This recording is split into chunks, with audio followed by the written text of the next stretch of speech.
दोस्तों, हरियाणा में 2024 से पहले बीजेपी ने एक बड़ा दांव खेला है। पार्टी ने नायब सिंह सैनी को प्रदेश अध्यक्ष बनाया है और कहा जा रहा है कि बीजेपी ने राजनीतिक समीकरण को साधने के लिए सैनी की नियुक्ति की है। सैनी दरअसल ओबीसी समुदाय से आते हैं और खट्टर के बेहद करीबी है। बीजेपी के इस निर्णय से ये समझा जा सकता है कि बीजेपी के रणनीतिकारों का ये मानना है कि अगर जाटों की नाराजगी होती है चुनाव में, तो जाटों के वोटों में जो बिखराव आता है तो वो दूसरी जो छोटी ओबीसी जाति है उनके जरिए पूरी कर ली जाएगी। दरअसल आपने देखा होगा कि 2020 में किसान आंदोलन हुआ, 2023 में ही पहलवानों का आंदोलन हुआ। इन दोनों आंदोलनों में बड़ी संख्या में जाट समुदाय के लोग थे और ये दोनों मुद्दे हरियाणा से जुड़े हुए भी थे। और इसी वजह से बीजेपी आलाकमान ये समझ रहा है कि अगर चुनाव में 2024 के और दो अगले राज्य विधानसभा चुनाव में जाटों के वोटों में बिखराव होता है तो जो दूसरी ओबीसी जाति है उनके जरिए अगर अपने पाले में कर लिया जाए उनको, तो वो कमी पूरी कर ली जाएगी। और इसी वजह से 2024 से पहले बीजेपी जाट लैंड में सबके गिले शिकवे दूर करके ये दांव चल रही है। पार्टी ने ओबीसी समुदाय से ताल्लुक़ रखने वाले नायब सिंह सैनी को इसलिए अध्यक्ष बनाया कि इनके जरिए जो बाकी छोटी जातियां हैं वो बीजेपी के साथ खड़ी हो। गौरतलब है कि नायब इस वक्त जो है कुरुक्षेत्र से सांसद है। 2019 के लोकसभा चुनाव में वो चुनकर आए थे और 2019 से पहले भी वो विधायक रहे हैं। 2014 में नायब सिंह ने अंबाला जिले की नारायणगढ़ सीट से विधानसभा चुनाव लड़ा था और जीता भी था। ये चुनाव नायब सिंह सैनी 24,000 से ज़्यादा वोटों से जीते थे। बाद में खट्टर सरकार में इनको मंत्री भी बनाया गया था। जब 2019 का चुनाव आया तो पार्टी ने नायब सिंह सैनी को बड़ी जिम्मेदारी दी, उम्मीदवार बनाया कुरुक्षेत्र से। सबको चौंका दिया था उस वक्त, लेकिन नायब सिंह ने भी संगठन के भरोसे को, पार्टी के भरोसे को कायम रखा और 2019 के लोकसभा चुनाव में 6,88,629 वोट से जीत हासिल की। ये जो प्रतिद्वंदी कांग्रेस के उम्मीदवार थे निर्मल सिंह, उनके आधे से भी ज़्यादा वोट इन्होंने लिए थे, मतलब दुगने लिए थे। निर्मल सिंह जो है आधे से भी कम वोट ले पाए थे। निर्मल को 3,04,038 वोट मिले थे। दरअसल दोस्तों, इस फार्मूले के पीछे एक वजह यह भी मानी जा रही है कि जिस तरह से कांग्रेस ने जाति जनगणना और ओबीसी के मुद्दों को हवा दी है, उसे देखते हुए बीजेपी ने ये दांव हरियाणा में चला है। इसके साथ ही हरियाणा की एक बड़ी पार्टी रही है कि वहाँ पर जाट प्रदेश अध्यक्ष रहा है और नॉन जाट सीएम का चेहरा रहा है और वही रहा बीजेपी की बात करें तो। लेकिन अब इस बदलाव से ये पूरी पार्टी भी बदल गई है, क्योंकि ओबीसी समुदाय से ताल्लुक़ रखने वाले को प्रदेश अध्यक्ष बना दिया है और खत्री इस समय जो है सीएम है। दरअसल गौरतलब है कि नायब सिंह सैनी जो 53 साल के हैं, 2014 से ही मुख्य धारा की राजनीति में आए, फिर उन्होंने कभी पीछे मुड़कर नहीं देखा। 9 साल के इस दरमियान उन्होंने विधायक का चुनाव लड़ा, फिर सांसद का चुनाव लड़ा, मंत्री भी रहे और अब संगठन में ये बड़ी जिम्मेदारी मिल गई। ये अपने आप में उनके कैरियर के लिहाज से बहुत महत्वपूर्ण बात है। अब उनके ऊपर ये जिम्मेदारी होगी कि जो पूर्व प्रदेश अध्यक्ष हैं धनखड़, उनके काम को कैसे आगे बढ़ाया जाए। दरअसल इससे पहले, सैनी से पहले, जाट समुदाय से ताल्लुक़ रखने वाले ओम प्रकाश धनखड़ प्रदेश अध्यक्ष थे और उनका कार्यकाल खत्म हो गया था और धनखड़ को केंद्रीय टीम में जगह दी गई है। उन्हें राष्ट्रीय सचिव बनाया गया है और इसके बाद ही सैनी को प्रदेश अध्यक्ष बनाया गया है। और ये संदेश तमाम जो छोटी बड़ी ओबीसी जाति है उनको देने की कोशिश बीजेपी की आलाकमान की तरफ से की गई है कि पार्टी में ओबीसी का बड़ा सम्मान है, तमाम समुदाय को और तमाम जातियों को साथ लेकर चलती है।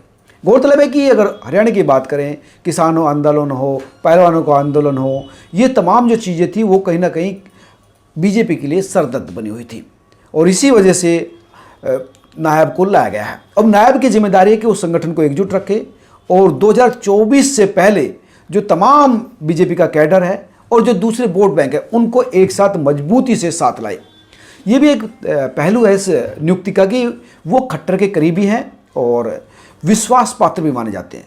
संगठन में भी सैनी की पकड़ बेहतर है। जब सैनी 2019 में सांसद बने तो बीजेपी ने ना सिर्फ हरियाणा की सभी 10 लोकसभा सीट जीती थी, बल्कि पार्टी उम्मीदवारों ने ये जो जीत थी वो बड़े अंतर से जीती थी। यानी हरियाणा में बीजेपी का जो है वोट बैंक है, असर है, लेकिन उसको 2024 में भी लगातार रखना ये एक बड़ा चैलेंज है पार्टी के सामने। और इसी वजह से जो है ये ओबीसी समुदाय को एक नया संदेश देने की कोशिश बीजेपी की तरफ से की गई है। अगर हाल में कांग्रेस की राजनीति की बात करें तो उन्होंने जातिगत जनगणना का मामला, आरक्षण का मामला, वो कई चीज़ें उठाए हैं। उसको लेकर जो है बीजेपी अपने आप को घिरा महसूस कर रही थी और इसी घेराबंदी को तोड़ने की कोशिश ये सैनी की नियुक्ति है। दरअसल हरियाणा में ओबीसी समुदाय का दबदबा है, खासतौर पर जाट रन इसको बोला जाता है, और इसी वजह से बीजेपी जाटों में और नॉन जाट जो ओबीसी है उसमें अपनी पकड़ ढीली नहीं होने देनी चाहती, और इसी वजह से बहुत जल्दी ही पार्टी पॉपुलर भी यहाँ पर हो गई। और पार्टी जो है नायक सिंह सैनी को जो चेहरा बनाया है उसके पीछे मकसद भी यही है कि नॉन जाट जो ओबीसी है या दलित वोट बैंक है उनको ये संदेश देने में कामयाब रहे कि सिर्फ बड़ी नंबर्स के जो ओबीसी है जैसे जाट हैं उनको ही चेहरा नहीं बनाया जाएगा, बल्कि वो साथ लेकर चलेंगे। तो ये एक महत्वपूर्ण संदेश देने की कोशिश की। और साथ ही एक महत्वपूर्ण बात यह भी है कि इसमें सीएम की जो पसंद है, खट्टर की जो पसंद है, उसको भी तवज्जो दी गई।